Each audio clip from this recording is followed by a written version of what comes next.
Hello. Today we are going to explore child-centered learning, a teaching approach that puts children at the heart of their own learning journey. We'll discuss its key principles and how they can be applied in the teaching English to young learners classroom to create engaging and effective learning experiences. So let's start.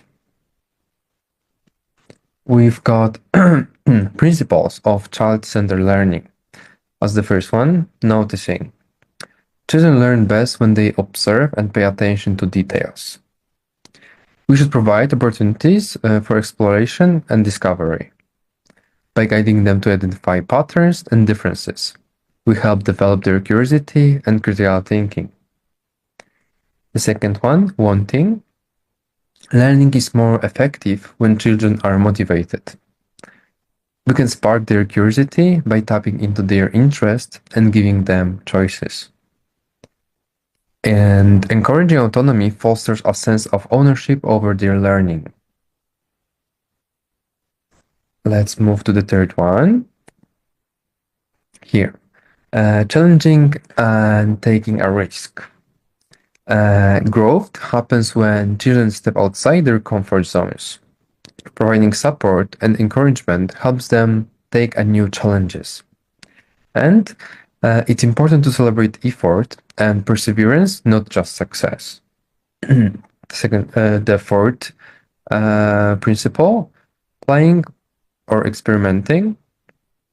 Play is a natural way for children to learn. Integrating play-based activities encourages exploration and creativity. And open-ended experimentation helps develop problem-solving skills. Fifth, succeeding. Success builds confidence and motivation. We can help children achieve their goals by providing guidance and support. And recognizing and celebrating achievements, big and small, reinforces their learning. Moving to the sixth and seventh. So we got linking. Learning is more meaningful when children can connect new knowledge with what they already know. Discussions help relate concepts to real-life experiences. And as the last one, we got internalization. When learning is personal, it becomes more impactful.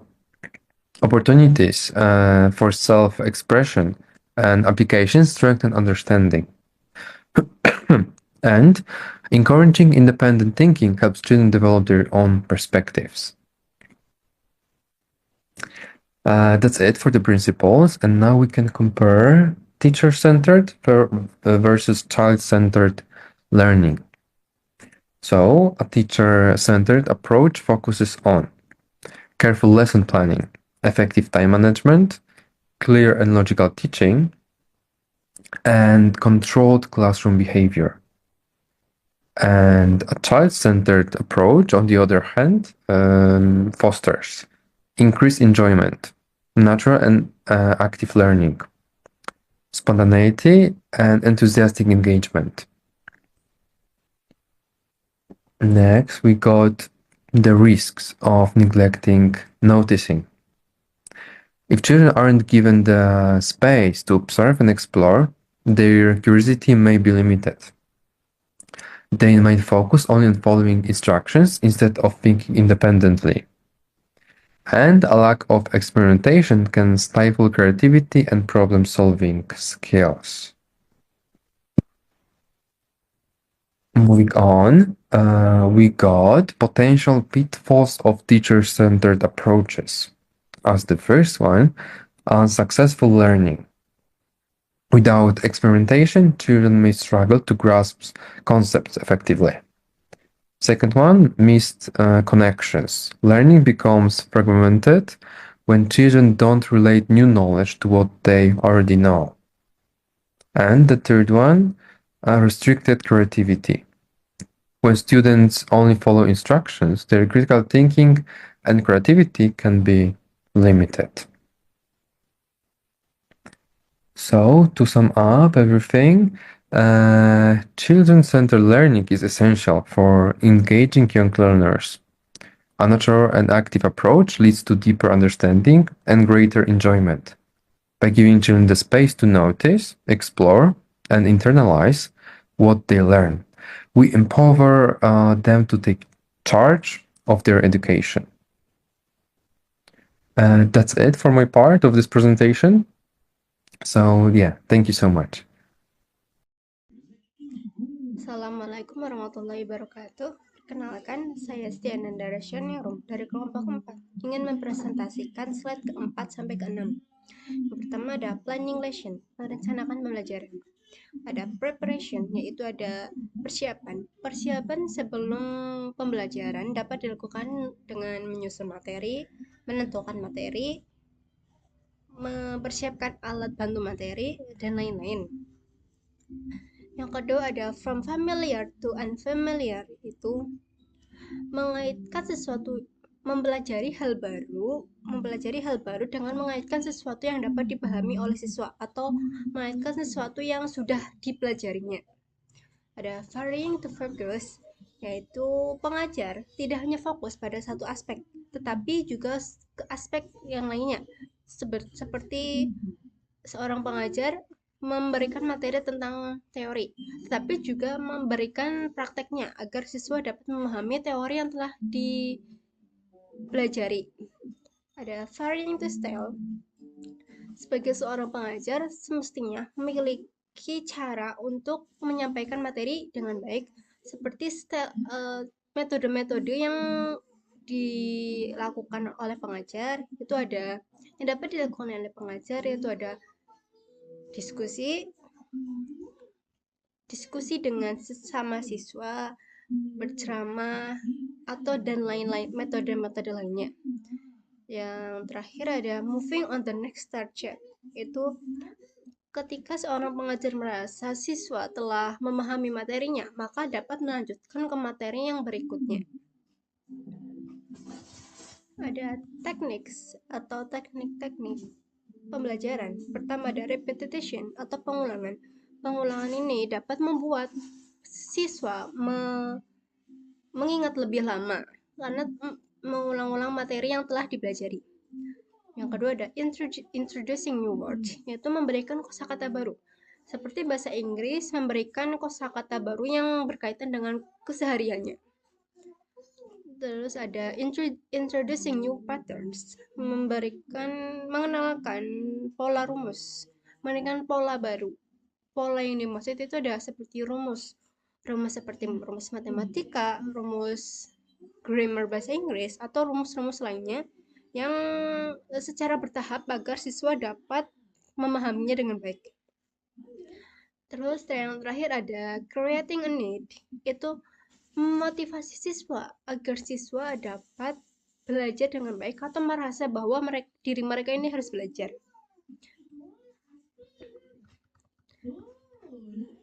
Terus yang ketiga ada organization, itu ada pertama ada one-to-one, parts and groups. One-to-one itu ada pembelajaran secara personal antara satu siswa dengan gurunya, yaitu tidak melibatkan siswa yang lain. Pairs itu melibatkan satu siswa atau berpasangan, siswa dapat menyelesaikan tugas secara berpasangan. Ada groups, yaitu melibatkan tim yang lebih besar. Siswa dapat menyelesaikan tugas dengan tim tersebut agar terjadinya interaksi atau komunikasi antara siswa dalam satu kelas tersebut. Ada rutinitas. Pengajar dapat memberikan kebiasaan atau rutinitas yang baik sebelum memulai pembelajaran, seperti berdoa sebelum mulai pembelajaran, menghafalkan perkalian sebelum pembelajaran, atau rutinitas baik yang lainnya. Ada scoring system, pengambilan nilai. Sebagai pengajar dapat mengambil nilai dengan menggunakan keaktifan siswa, kuis, nilai tugas, atau dengan cara yang lainnya. Dan yang terakhir ada homework atau PR, pekerjaan rumah. Pengajar dapat memberikan PR yang tidak membebani siswa Dan PR tersebut tidak harus secara tertulis, tetapi bisa dengan yang lain. Mungkin itu dari saya. Mohon maaf bila ada kesalahan. Wassalamualaikum warahmatullahi wabarakatuh. Assalamualaikum warahmatullahi wabarakatuh. Perkenalkan, nama saya Eva Noviartiosa dari kelas D dengan NIM A3202496062 dari kelompok 4. Di sini saya akan mempresentasikan materi pembelajaran pada usia muda. Dengari slide ke-789. Yang pertama pada slide ke-7 yaitu yang pertama ada organisasi kegiatan, yaitu kita dapat melakukannya secara individu atau satu lawan satu. Jadi guru atau orang tua itu bekerja langsung dengan satu anak. Dengan ini dapat meningkatkan fokus anak, karena kalau biasanya kita setting secara berkelompok itu kan anak ada yang introvert, mungkin mereka nggak pandai berinteraksi dengan satu sama lain, jadi itu dapat mengganggu fokus pada anak. Yang kedua, kita dapat melakukannya secara berpasangan, yaitu di sini anak-anak dapat belajar secara bersama maupun berpasangan. Hal ini dapat melatih kerjasama, komunikasi, maupun mendukung perkembangan secara emosional pada anak. Yang ketiga, kita dapat melakukannya secara berkelompok. Aktivitas ini dilakukan dalam kelompok kecil maupun besar. Hal ini dapat membantu anak belajar berbagi, bergiliran, bahkan berinteraksi dengan beragam teman. Dan ini anak bisa menambah relasi satu sama lain, bahkan bisa akrab satu sama lain. Selanjutnya yang kedua ada rutinitas. Rutinitas ini penting bagi anak di usia dini karena dapat memberikan rasa aman maupun dilakukan secara berstruktur. Contohnya seperti lagu pembuka, doa bersama. Dengan hal ini anak-anak jadi tahu kebiasaan apa yang harus mereka lakukan secara setiap harinya. Selain itu, rutinitas dapat memperkuat kebiasaan belajar dan membantu anak memahami apa yang diharapkan. Yang ketiga ada sistem penilaian. Sistem penilaian ini bersifat kualitatif dan observasional. Dan hal ini juga berfokus pada proses, bukan pada hasil akhir. Contohnya seperti jurnal perkembangan anak, dokumentasi foto, maupun catatan anekdot. Penilaian diberikan untuk memahami kebutuhan dan kemajuan tiap anak, bukan untuk membandingkan. Selanjutnya yang keempat, ada pekerjaan rumah ataupun homework. Pekerjaan rumah ini bersifat sederhana, menyenangkan, bahkan melibatkan orang tua. Jadi anak ini bisa membagikan sharing mengenai materi yang didapatkan di sekolah dengan orang tua masing-masing. Jadi orang tua juga terlibat dengan pembelajaran anak. Contohnya seperti menggambar, selanjutnya membawa benda favorit, ataupun keterlibatan keluarga lainnya. Tujuannya untuk memperkuat hubungan antara rumah dan sekolah serta mendorong keterlibatan keluarga dalam pembelajaran anak. Selanjutnya ke-8 yaitu kondisi pembelajaran ideal untuk pembelajar muda. Yang pertama, banyak paparan. Anak-anak perlu sering terpapar dengan bahasa, gambar, suara, pengalaman. Selanjutnya kita juga dapat menggunakan media yang bervariasi seperti lagu, cerita, permainan, dan aktivitas secara langsung. Selanjutnya yang kedua, banyak pengulangan dan rutinitas.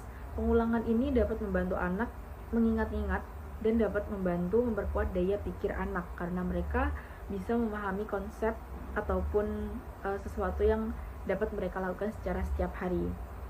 Contohnya seperti lagu alfabet yang diputar secara berulang-ulang. Selanjutnya ada instruksi yang disampaikan secara konsisten seperti itu. Yang ketiga ada lingkungan yang bersahabat. Kita juga dapat membuat kelas yang hangat, penuh warna, dan aman secara emosional. Hal ini dapat menciptakan semangat belajar pada siswa agar mereka tidak jenuh dalam melakukan pembelajaran di kelas. Selanjutnya, guru bersikap ramah, mendukung, dan tidak menakutkan. Kita sebagai pengajar harus bisa menyesuaikan, harus bisa dapat merangkul seluruh siswa, bukan hanya tertentu saja, karena kan kita juga perlu memahami karakter dari masing-masing siswa, agar mereka tuh tidak sungkan maupun kaku ketika mereka tidak paham. Jadi mereka tuh dapat langsung bertanya gitu kepada kita. Selanjutnya kita juga dapat menyediakan tempat duduk yang fleksibel, area bermain, dan eksplorasi kepada anak. anak-anak ini kan suka bermain ya, jadi kalau bisa nih kita dapat menyediakan berbagai media maupun fasilitas untuk bermain anak, agar anak juga dapat bermain gitu dengan temannya dan dapat melakukan pembelajaran secara menyenangkan. Selanjutnya, tidak ada paksaan untuk berkomunikasi. Komunikasi ini dilakukan secara alamiah dan berdasarkan keinginan anak. Nah, kita sebagai pengajar juga harus dapat memahami gitu bahwa anak-anak ini kan memiliki karakter maupun sikap masing-masing ya. Maksudnya nggak semuanya itu sama. Bahkan ada yang extrovert maupun introvert gitu. Jadi kita tidak dapat memaksa si introvert ini untuk berbaur gitu dengan teman-temannya, karena mungkin ada sesuatu yang membuat dia emang harus diam gitu. Tapi kita ini perlu mendorong, namun kita dalam mendorongnya ini tidak dengan paksaan gitu. Jadi anak ini bisa merasa aman dan nyaman. Selanjutnya, anak juga perlu kita kasih motivasi, dorongan gitu untuk berinteraksi maupun berbicara dengan teman-temannya, terutama untuk anak-anak yang introvert tadi gitu. Dan kita juga perlu memberi arahan kepada anak-anak yang extrovert untuk merangkul teman-temannya agar si anak ini merasa nyaman ketika berteman dengan satu sama lain. Ini tujuannya untuk membangun kepercayaan diri serta motivasi intrinsik pada masing-masing anak. Selanjutnya, waktu yang tidak terbatas. Anak diberi kebebasan untuk waktu. Hal ini untuk mengeksplorasi tanpa terburu-buru. Biasanya kan kalau kita ngasih tugas, kita sebagai pengajar ngasih tugas itu kan ada yang beda-beda ya. Mungkin ada guru yang ketika memberikan tugas itu tidak selesai itu harus dikumpulkan.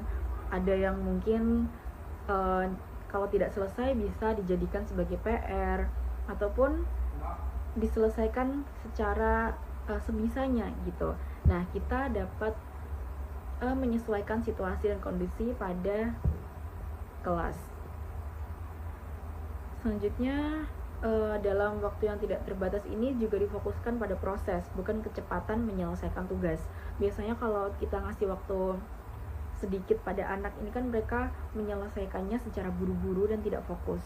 Nah, dalam menyelesaikan secara buru-buru itu pasti banyak jawaban yang nggak sesuai gitu, banyak jawaban yang asal-asalan. Nah, jadi kita perlu mempertimbangkan itu semua. Hal ini juga penting untuk mendukung gaya belajar individual. Selanjutnya yang keenam, yang terakhir, ada orang tua dan anak melakukan sesuatu secara bersama. Pembelajaran juga perlu diperkuat di rumah melalui aktivitas bersama. Misalnya seperti memasak bersama, berkebun, bahkan membaca cerita secara bersama. Hal ini tujuannya agar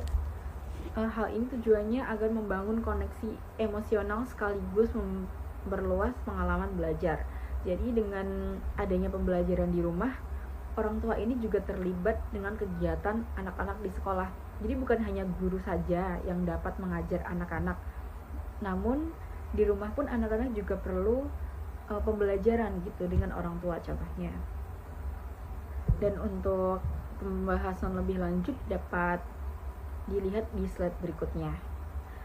Baik, hanya itu yang mungkin dapat saya sampaikan. Terima kasih. Kalau ada kesalahan saya mohon maaf. Assalamualaikum warahmatullahi wabarakatuh. Assalamualaikum warahmatullahi wabarakatuh. Jadi pada hari ini aku akan mempresentasikan tentang anak-anak yang berkebutuhan khusus dalam belajar. Ada 3 kondisi khusus yang dialami oleh sebagian anak. Yang pertama ada disleksia, ADD, and ADHD. Disleksia ini anak-anak yang kesulitan dalam merangkai sebuah kata-kata dan memahami suatu informasi. Sedangkan ADD adalah Attention Deficit Disorder, yaitu anak-anak yang kesulitan dalam fokus belajar, mereka sulit untuk terus memperhatikan. Sedangkan ADHD adalah Attention Deficit Hyperactivity Disorder, yaitu anak yang kesulitan dalam fokus belajar serta hiperaktif. Jadi mereka tidak bisa duduk diam, tapi mereka terus bergerak, atau mereka tidak tenang jika melihat suatu hal. Jadi fokusnya gampang buyar dan mereka tidak bisa duduk diam memperhatikan guru dalam mengajar.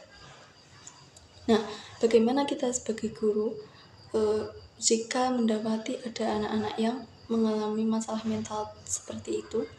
Kita sebagai guru tentunya membuat variasi dalam belajar sehingga mereka bisa tertarik dengan apa yang kita ajarkan, serta tidak mudah buyar dengan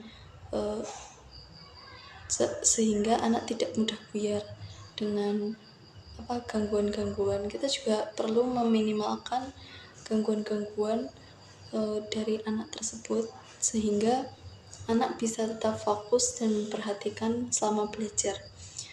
Kita juga perlu membuat variasi dalam belajar, seperti kalau dalam bahasa Inggris itu kita bisa membuat drama, jadi anak-anak disuruh drama sehingga anak-anak yang memiliki ADHD mereka kan hiperaktif, anaknya tidak bisa diam, jadi mereka bisa menampilkan drama dengan baik.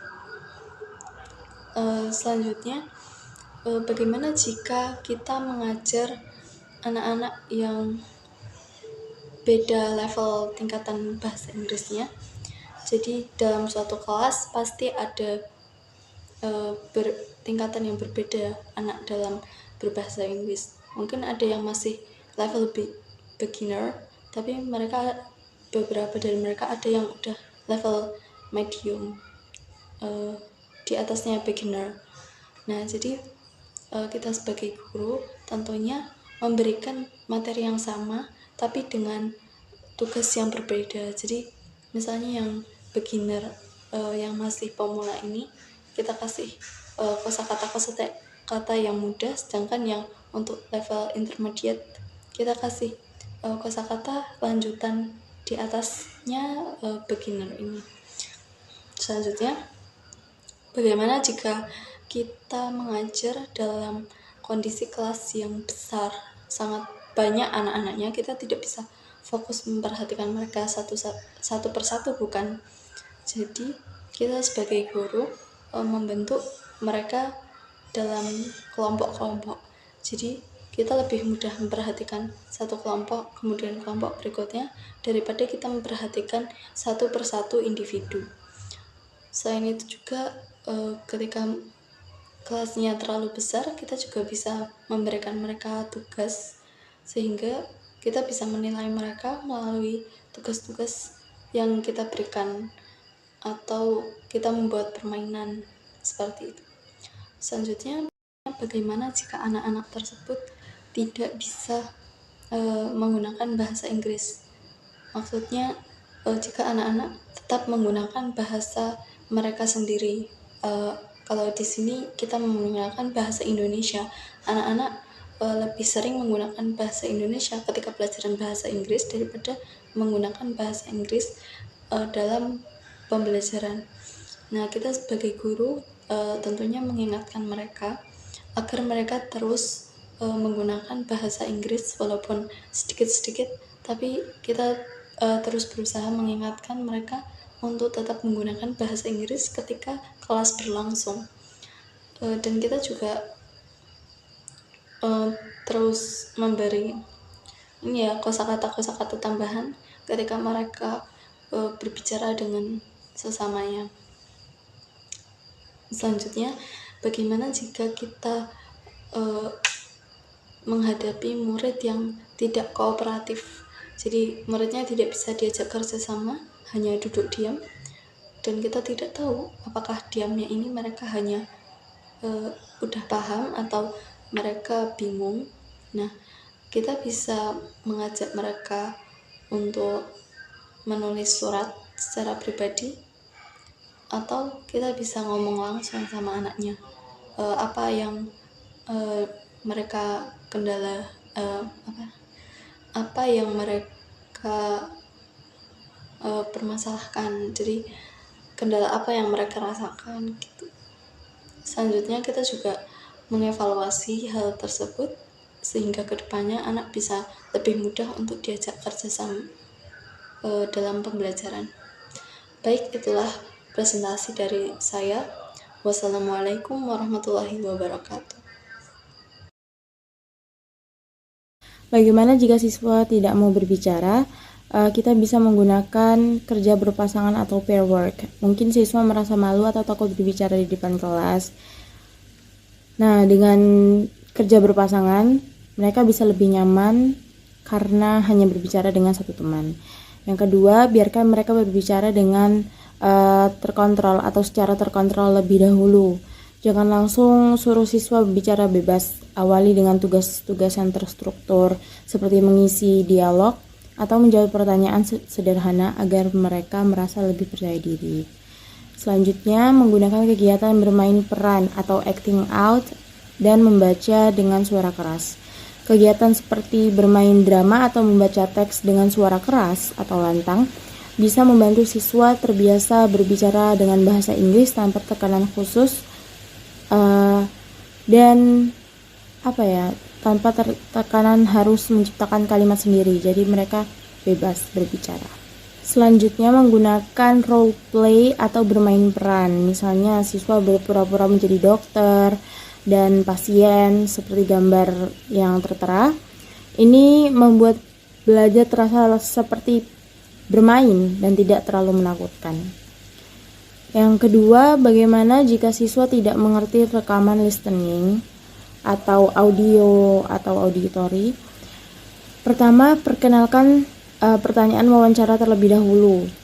Sebelum mendengarkan audio, beritahu siswa pertanyaan yang harus dijawab. Ini membantu mereka fokus dan tahu apa yang harus dicari. Fokus pada satu tugas saja. Jangan beri terlalu banyak tugas saat listening. Satu tugas yang jelas akan membantu mereka memahami lebih baik. Selanjutnya, gunakan transkrip yang dipotong-potong atau ada bagian yang kosong. Misalnya, potongan teks rekaman tadi menjadi bagian kecil-kecil atau dikosongin beberapa kata, lalu siswanya diminta untuk mengisi saat mendengarkan. Ini meningkatkan pemahaman dan fokus mereka. Kutipan dari Dorothy Law Note yang berjudul Children Learn What They Live, anak belajar dari lingkungan mereka. Ini menjelaskan bahwa cara anak dibesarkan akan mempengaruhi bagaimana mereka berpikir, merasa, dan bersikap di masa depan. Ada kalimat yang diwarnai merah dan biru. Yang pertama yang diwarnai merah itu anak dalam pengaruh lingkungan negatif. Yang pertama, jika anak dibesarkan dengan celaan, ia belajar memaki. Anak yang sering dicela akan tumbuh menjadi pribadi yang mudah berkata kasar atau menghina orang lain. Yang kedua, jika anak dibesarkan dengan permusuhan, ia belajar menentang. Lingkungan penuh konflik akan membuat anak cenderung bersikap agresif atau suka melawan. Yang ketiga, anak dibesarkan dengan cemoohan, ia akan belajar rendah diri. Anak yang sering diajak biasanya bisa kehilangan rasa percaya diri dan merasa tidak berharga. Nah, yang kedua ada anak dalam pengaruh lingkungan positif. Jika anak dibesarkan dengan toleransi, ia belajar menjadi penyabar. Anak akan terbiasa menerima perbedaan dan tidak mudah marah-marah atau tersinggung karena dia sudah dibesarkan oleh toleransi. Yang kelima, jika anak dibesarkan dengan dorongan, ia belajar percaya diri. Pujian dan motivasi dari orang sekitar akan menumbuhkan keyakinan diri dalam diri anak seperti sugesti itu. Dan selanjutnya, jika anak dibesarkan dengan pujian, ia belajar menghargai. Anak belajar untuk menghargai orang lain dan tidak pelit memberi apresiasi. Selanjutnya, jika anak dibesarkan dengan kasih sayang dan persahabatan, ia akan terbiasa berpendirian. Anak merasa aman dan dicintai sehingga bisa tumbuh menjadi pribadi yang mandiri dan punya prinsip.